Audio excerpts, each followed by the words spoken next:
За ер нь бол энэ төрийн болон орон нутгийн өмчийн тухай хуулийг энэ зохицуултыг сайжруулах, шинжилсэн хариулгын хэмжээнд сайжруулах, өөрчлөх зайлшгүй шаардлага бол байгаа. Тэгээд сайн зураг гишүүн яг энийг бас хүлээлгүйгээр энэ бас нэлээд эрт өргөн баригдсан юм шиг байна. Бэлдсэн юм шиг байна. Тэгээд хүлээлгүйгээр тодорхой зарим нэг шийдлүүдийг бас хийгээд явъя гэдэг агуулгаар энэ хуулийн төслийг өргөн барьсан юм шиг байна. Тэгээд ер нь бол төрийн болон энэ яг хуулийн агуулгаар харахад нэг нэр сольж байгаа юм шиг л харагдаад бол төвөг гэдэг. Төвөг нь бол яг одоо компанич биш, ийм тодорхой зохицуулт нь засаглалын хувьд ойлгомжгүй иймэрхүү бүтц байгаа. Яг энийг бол өөрчлөх нь зүг байх. Яг зүгээр агуулгын хувьд бол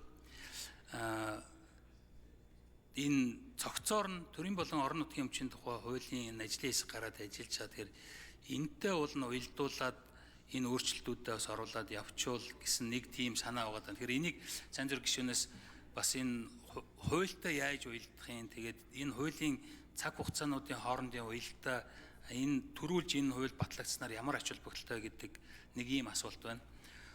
Хоёрдугаарт нь болохоор энэ хуулийг дагалдуулж нэг хууль одоо өргөн барьсан байгаа. Цэнгэн гишүүний өргөн барьсан төсөлтөө одоо яг адилхан агуулгатай бэд томилох энэ засгийн газарт бүгд найрамд Монгол улсын засгийн газарт эрх олох тухай хуулийг хүчингүй болох тооцсоогоо гэдэг. Тэгэхээр яг зөвхөн агуулгын хувьд харахаар өргөн барьсан хуультай баг шууд уялдаагүй хуулийг дагалдуулж байгаа юм шиг ингэж харагдаад байна. Тэгэхээр энэ хуулийн одоо өргөн барьсан хууль бол төрийн өмчт үйлдвэрийн газрыг энэ нэртэй холбоотой зохицуулт голдуу байгаа. Тэгэхээр дагалдуулж өргөн барьж байгаа хууль нь болохоор бэд томилох, бүрэн эрх төлөөлөгч томилох холбоотой ийм асуудал байгаа. Тэгэхээр энэ өргөн барьсан хуультай дагж байгаа хууль нь яаж уялдж байгаа талаар мэдээлэл өгөөч гэж ийм хоёр асуулт. За Пүрэвжийн сайн зураг гишүүн ажлын хууль санааш хариулъя. За их төвшин гишүүний асуултанд хариулъя. Сүүлийнхээс нь хариулъя. Ерөн зүгээр яг та үзэл баримтлалыг харуул би нэг хуулийн этгээдийн засаглал талаасаа гажуудл үүсгээд байгаа буруу жишг тогтоогод байгаа энэ хуулиудыг л зас сайжруулъя гэдэг агуулгаар энэ удаагийн хуулийн төслийг өөрчлөлт оруулж байгаа. За өнөөдөр иргэний үйл 2002 онд батлагдсан.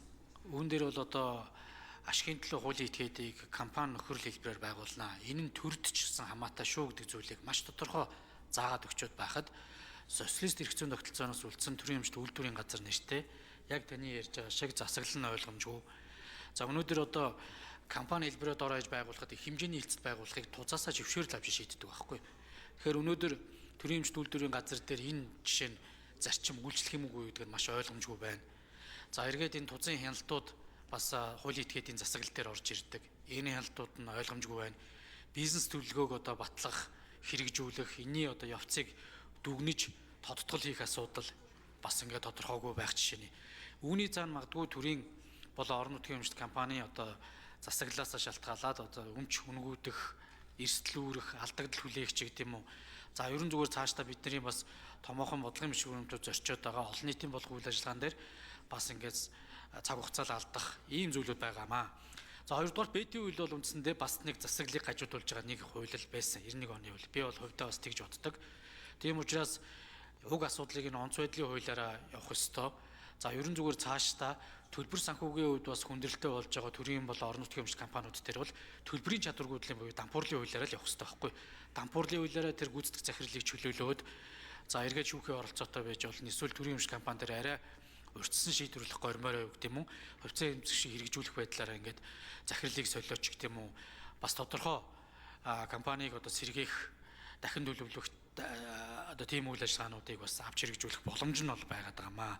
Тэгээ энэ ингээд яг бизнесийн зарчмаар явахгүй бол энэ олон зүйлүүд уялдаагүй үүний цаана улс төрөөс хараат бус байх ёстой төг дээр хараат улс төрийн томилгоонууд явах эрсдлүүдийг одоо зөвхөн ганц захиралд өрүүлэх ийм том нөхцөл байдал орох ч гэдэг юм уу. Ийм зүйлүүд явчихад байгаамаа. Энийг л одоо цаг хугацааны хувьд ч гэсэн нэг өдөр алдахгүйгээр засъя л гэдэг үүднэр байгаа. За засгийн газраас өргөн барьсан төрийн өмчийн 2 хууль багц гэх юм одоо тэр 2 хуулийг бол улсын хурал дээр ажлын хэсэг гараа явж байгаа. Зөвхөн нэгтгэхэд хилцэж болох боловч зөвхөн хэрэгжих цаг хугацааны хувьд өөр байж болох юм аа л гэж бид нэр үзэж байгаа. Мэдээж өргөн барьсан тэр хуулиудыг батлаа гэхэд маргааш хэрэгжүүлэх боломжгүй буюу хэрэгжилтийг хангахад дор ажил хагас жилийн бэлтгэл ажил шаардлагатай болно. Тэгэхээр энэ хүрээндээ л энэ төрийн болон орон нутгийн өмчийн хуульд өөрчлөлт оруулах хуулийг цаг алдалгүй баталж одоо ердийн журмаар хэрэгжүүлээд явъя. Энэ хуулийн этгээдийн засаглалыг алдагдуулж байгаа энэ залтуудыг За инх төвшин гишүүн тодруулж асууя.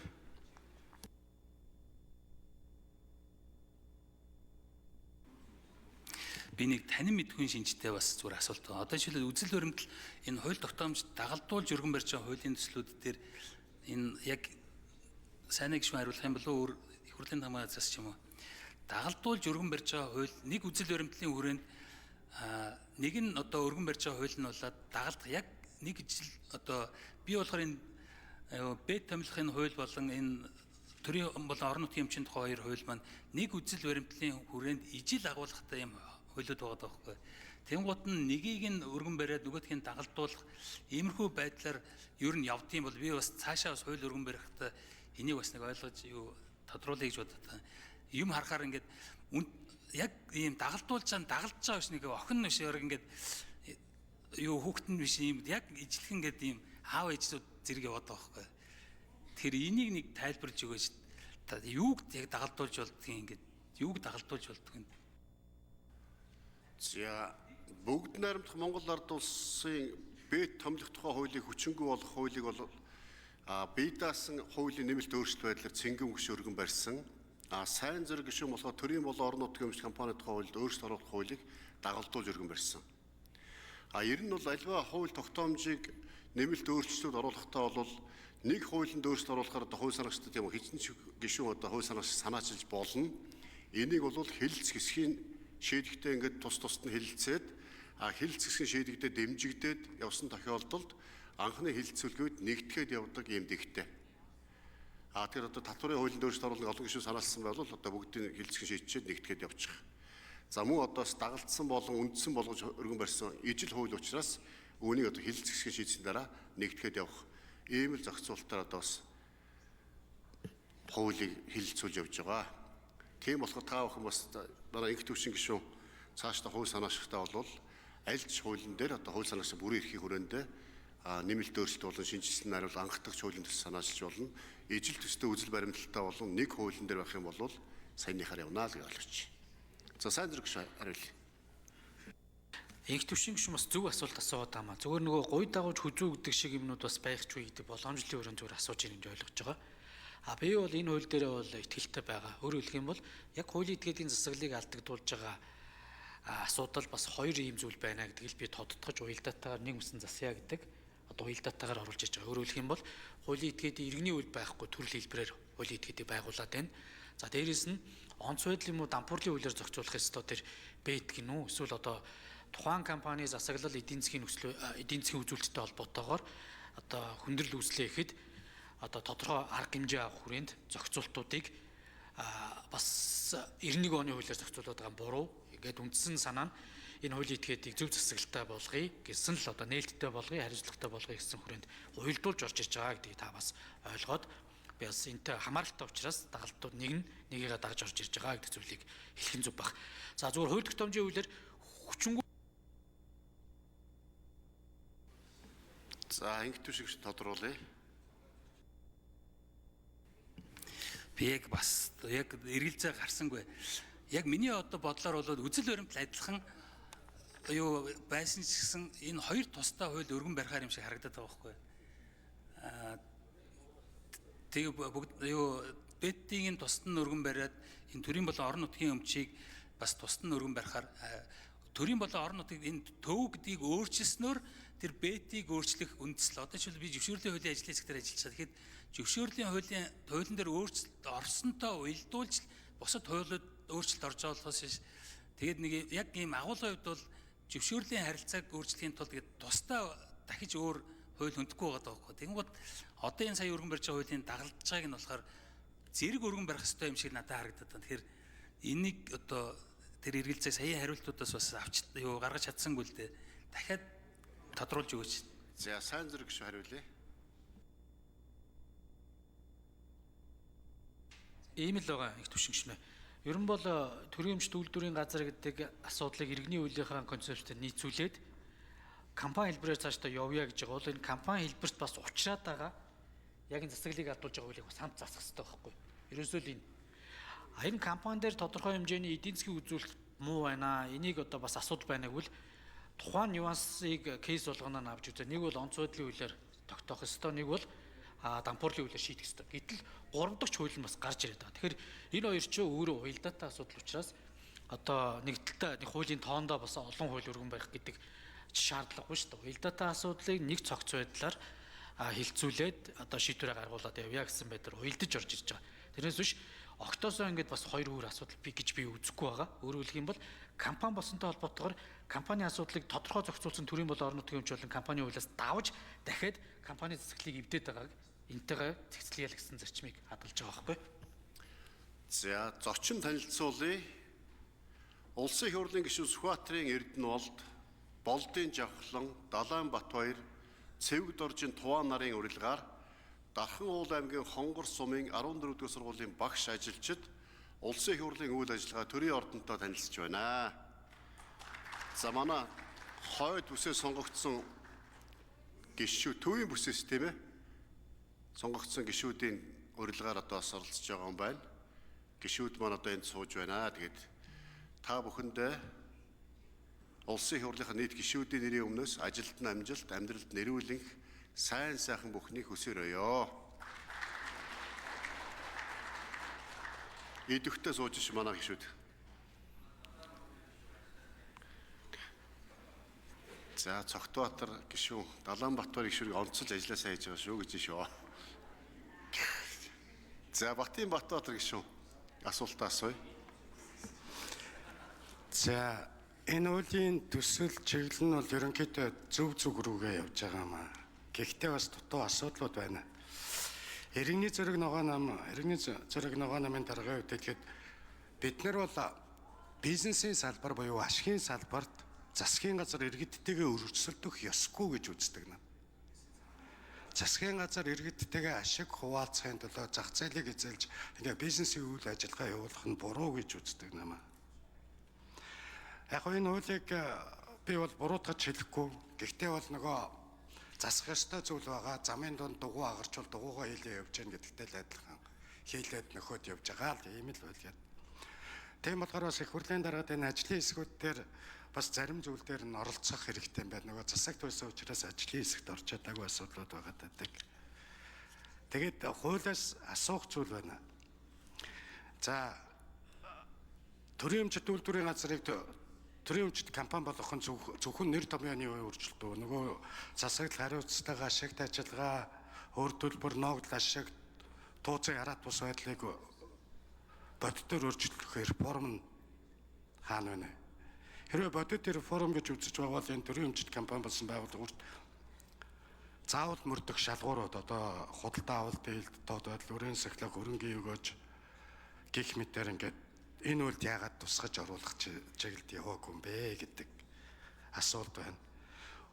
Хэрвээ бид нар энэ төрийн өмчт компанийг өөрчлөхөөс цаашдаа ингээд явах юм бол их хурл засгийн газар бол олон нийтэд тайлагнадаг болгох хэлбэрлүүн хөрөнгийн өгөөж ашиг алдаг, үр төлбөр, худалдаа авалт, ил тод байдал, тууцын гүйцэтгэх удирдлагын гүйцэтгэлийн үнэлгээ эднэрийг ингээд жил болгон тайлагнадаг чиглэл рүү явмаар байна. За, сая яригадаад байгаа 91 оны хууль гэдэг бүгд найрамдах Монгол ард улсад гэдэг. За, энийг өөрчлөх нь бол ач холбогдолтой гэж ойлгож байгаа. Гэхдээ энэ дээрээ бас нэг зүйлийг дагуулж нэмэх шилжилтийн заалтаа нэмэхгүй бол одоо болохгүй байгаа. За, энэ бол хүчин төгөлдөр болгоос өмнө одоо засгийн газарт ирэх болох тухай хуулийн үндсэн дээр гарсан хүчин төгөлдөр шийдвэр байгуулсан гэрээ шилжүүлсэн хөрөнгө өөрсдийн эрх үүрэг нь энэ хуулиар хүчингүyd тооцогдохгүй гэдэг зүйлийг.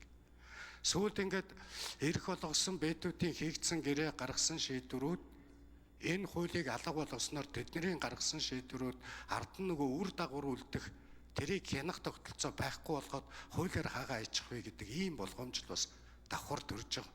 Баахан бэдүүд томилдсон, баахан юм тэднэраараа хийлгцсэн засгийн газар дараа нь энэ хууль хүчингү болсон гэд тэднийхээ үүрэг хариуцлагынхаа асуудлуудыг ард нь зоож өгөхгүйгээр ингээд дөргөн баригдаад байгаа нь бас За хэн хариулах вэ? Хуулиар сайн зэрэг гүшүүн хариулъя. За Батбаатар дараа 3 бас чухал асуулт асуулаа. Ерөн зөвгөр яг төр өөрөө энэ төсвийн бодлого болон яг төрийн болон орон нутгийн өмчт компани байгуулах замаараа ер нь бол эдийн засагт оролцоо бол бас амар том хүрчээд байгаа. Тоонг зүйл талаас. Тэгэхээр энийг одоо бас цаашдаа одоо хумих гэдэг юм уу? Шаардлагатайгаас бус хувийн хвшил хийж болох энэ үйл ажиллагаан дээр төр орон нутаг оролцохгүй байх. Энэ асуудал бол чухал байгаа. За үүн дээр нэгдүгээрт бол энэ төрд байгаа аж ахуй нэгж байгууллагуудыг олон нийтийн хяналтанд оруулах, биржээр бас тодорхой хувьцааг нь олон нийтэд санал болгох ёстой. Энэ ажиллагаанууд ер нь бас хангалтгүй хийж байгаа. Сая банкны салбар явж байгаа боловч банкны хууль тогтоомжийг дагаж оруулсан төрийн болон орон нутгийн өмчийн хууль дээр тухайн төрийн өмч компани ерөөсө 5%-аас дээш хувьцааг нэг этгээд хөдөлж авах боломжгүй болгосноор энэ арилжаа үндсэндээ бас үн цэнэг болчихдог. Ерөн зүгээр 5%-ийг аваад яг одоо хяналтыг ч гэдэг юм уу тодорхой шийдвэр үйл ажиллагаанд нь оролцож чадахгүй ч хувийн хвшил бол хөрөнгө оруулалт гэдэг бол худлаа авахгүй. Тэгээд ийм одоо яг зүгээр банкны салбартаа тохирж байж болно. Бусад ингээд юмнуудыг ингэ хаагаа ичиж байгаа. Тэгэхээр бид эдийн нөгөө хууль батлагтаа үр дагавруудыг тооцдог маш олон зүйлүүдийн л одоо нэг одоо жишээ нь энэ л дээ. За дээрэс нь энэ төрийн болон төрийн өмчт үйлдвэрийн газруудыг өнөөдөр байгуулах шалгуур үзүүлэлт бол энэтэй холбоотой зүйлүүд нь ойлгомжгүй учраас өнөөдөр одоо надад байгаа мэдээлэлээр 18 ширхэг төрийн өмчт үйлдвэрийн газар байна. 105 орон нутгийн өмчт үйлдвэрийн газар байна. Тэгэхээр энэ асуудал чинь ингээд үзэмжээрээ дураараа яваад байгааг хумьяа. Ер нь цаашдаа компани засаглалд оруулъя. Компани гэдэг бол яг таны хэлж байгаа тэр хяналт, хариуцлага, төлөвлөлт үр дүнг шаардаад эхэлнэ. Өөрөөр хэлэх юм бол энэ нэр томьёос олох гээд байгаа даа биш. Энэ төр өөрөө үзэмжээрээ аж ахуй эрхлэх боломжийг бүрдүүлээд байгаа төрийн өмчт үйлдвэрийн газар байгуулах эрх зүйн зохицуултыг энэ социалист эрх зүйн одоо тогтолцооноос үлдсэн энийг халж ийн гэдэг нь яг таны хэлж байгаа үзэл санаа буюу бизнесийн орчин дээрх төр одоо бас зохистой хэмжээд бизнес эрхлэх боломж одоо зарчмыг тогтоохоос гадна яг төрийн өмчийг үнгүүдүүлэхгүй байх. За энэ компани одоо хяналт, хариуцлага, за энэ өөрөө төсвийн бодлоготойгоо уялдаж ногдол ашигын бодлогын төсвийн бодлоготойгоо уялдах зарчим тогтох ч гэдэг юм уу. Ийм олон эерэг үр дагаврууд цаашдаа гарна. Дээрээс нь төрийн өмч компаниудыг яг бодитойгоор олон нийтийн хяналтад оруулах буюу тодорхой багц хувьцааг бас биржээр ярилцах нөхцөл байдал руу ч гэсэн одоо алхам урагшлана гэж үзэж байгаа. Тэгэхээр ийм ач холбогдол байна. Хоёрдугаарт яг 91 оны хуулиар гарсан шийдвэрүүд бол одоо дагж мөрдөх журмын одоо хуультай эсхээс үл хамааран тухайн цаг үедээ гарсан хууль ёсны шийдвэр учраас хүчин төгөл төр хэвээрээ байна. Ерөн зүгээр яг 91 оны хуулийн асуудал бол цаашдаа тэр онц байдлын хууль дээр тодтох юм уу эсвэл одоо дампуурлын хууль дээр л илүү бидэд бас тодруулж өгөх. За тэгээд энэ засгийн газар сүргэн барьсан байж байгаа төрийн. За Батбаатар гишүүн тодруулъя. За бид нар энэ төрийн гэдэг нэртэй уг нь засгийн газрын өмчтөл дөө. Төрөө гэдэг ойлголтын дотор их олон зүйл ард түмний иргэд сонгогчдын татврын мөнгө талд ороод эдэж явдаг тийм зэвсэг болчиход байгаа. Тэгэхээр энэ компани болгоод хин эзнийхэн эрхийг одоо хэрэгжүүлэх төрийн өмчт компани болсны дараа тий өмчлөгчийн эрх нэг бол салбарын яамд бодлого барих юм уу, нэг бол нөгөө төрийн өмчийн бодлого зохицуулалтын газар эсвэл засгийн газар шууд шийдвэр гаргах юм. Тэгээд энэ чинь өмчлөгч, зохицуулагч, захиалагч, хянагч гэсэн дөрвөн үүрэг нь нэг эзэн дээр бий болчиход байгаа. Энэ үүргүүдээ бас цааглан байна. Тууцын араад бус байдалгүй бол компани хэлбэр нөр үр дүнгүй болчихно. Ашигтай компанид л үйлчлэх үү, алдагдaltaад нь төсвийг нь хариуцаад ингэ яваад байх уу? Нийгмийн шинжтэй үүргүүдийг нь яаж санхүүжүүлэх юм? Ковидын үеэр одоо баахан зүйлийг төлж байсан.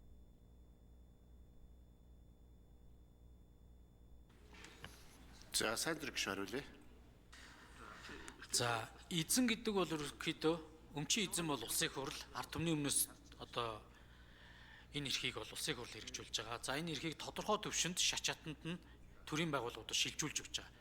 За идэвхтэйгээр улсын хурлын нэрийн өмнөөс бол засгийн газар түүний бүтцийн байгууллагууд энэ төрийн өмчт компани хувьцаа эзэмших эрхийг хэрэгжүүлж байгаа. За энэтэйгээ холбоотойгоор бас одоо хангалтгүй асуудлууд бол байгаа. Үндсэндээ нэг 6-7 компаниас бусдууд нь бол одоо бас дөнгөн данган. За эргээд нийт төрийн өмчт компани бараг 40 орчим хувь нь алдагдaltaй ажиллаж байгаа гэсэн тоо статистик үзүүлэлт байж байгаа. Энийг одоо зайлшгүй засах энэ одоо асуудлууд байна. За мэдээж энэ төрийн эмч компани менежмент талаас нь бол төвлөрүүлж удирдах буюу энэ уулуурхан компаниудыг бол төвлөрүүлээд Эрдэс Монгол удирдах байна. Тарифын зохицуулалттай буюу зах зээл дээр нь одоохондоо бас хувийн хвшил оролцох боломжгүй татаас гэдэг юм уу тодорхой төвшөнд явж байгаа компаниуд бас салбарын яамдууд бас идэвхтэй оролцоотой байгаа нь нууц бишээ. За тодруулъя Батбаатар гишүүн. За заримаас хариултуудаа аваад байна. Гэхдээ энэ төрийн өмчит компанийн зарим нь зах зээлийн ашиг ус нөгөө нийтийн үйлчлэгийн стратегийн чиглэлүүдийг гүйцэтгэж байдаг шүү дээ. Тэгээ энэ ялгаагаа хууль тодорхой байхгүй бол нэг бол ашигтай ажил гэсэн шаардлагыг нийгмийн үүрэг гүйцэтгэх гэсэн энэ даалгавар хоёр бол хоорондоо зөрчилдөнө. Тийм болохоор энэ төрийн даалгавар авал зардлыг нь хэн нөхөх юм? Төрийн даалгаврыг төсвөөс ил доод санхүүжүүлэх юм уу эсвэл компани алдагдал болгоо нуучих юм уу гэдэг асуудлыг ч бас хөндөх ёстой болж байгаа. Тэгээд туузын хараат ус байдал, улс төрийн томилгооны хориг, ашигт ажиллагааны шалгуур, үр төлбөрийн асуудлууд, ногдол ашигын бодлого болон нийгмийн энэ шинжтэй төрийн даалгаврын санхүүжилтийг энэ хуулинд оруулж ирэх шаардлагууд бол зайлшгүй тусч байна гэж. Компани болгоно гэдэг улсын үйлдвэрээс компани болгоно гэдэг гол зорилго энэ дээр явж байгаа гэж би хараад байгаа. За сайн зэрэг гишүүн хариулъя.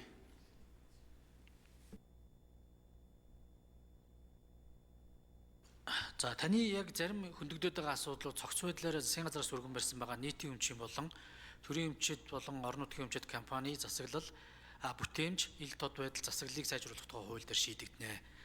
За ер нь бол олон улсын байгууллагуудаас өгж байгаа зөвлөмжөөр бол хараат бус гишүүнийг доор хаяж одоо 3 байгаа. Ер нь танаа энэ бол бас нөлөөлж чадахгүй байна. Энэ хараат бус гишүүн чи өөрөө хараат болчиход байна. Тайлан тавих механизм нь ерөөсөй ойлгомжгүй байна. Ийм учраас доор хаяж 5 гишүүнийг одоо цаашдаа хараат ус гишүүнээр байлгах ёстой. Тузын 9 гишүүн чинь аль нэгийг тузын дарга гэж бас өргөмжилж болохгүй. Бүгд ижил тэнцүү хариуцлага хүлээгээд хуралдаан даргалагч байдлаараа тухайн үед шийдээд ингээд компани засаглалыг сайжруулах ёстой шүү гэдэг зөвлөмжийг өгж байгаа. За нийгмийн шинжтэй буюу public service obligation дээр ямар компаниуд үлдэх үү, энэ ногдол ашигын бодлоготойгоо уялдах уу, тарифын зохицуул, төсвөөс өгөх татаасын асуудал гээд энэ асуудлууд бол иж бүрнээрээ засгийн газраас өргөн барьсан энэ хуулиуд дээр бид нар шийдэхээр ингээд бас улсын хурал дээр ажлын хэсэг бас ажиллаа явж байгаа. За улсын хурал засгийн газраас нийтийн өмчийн болон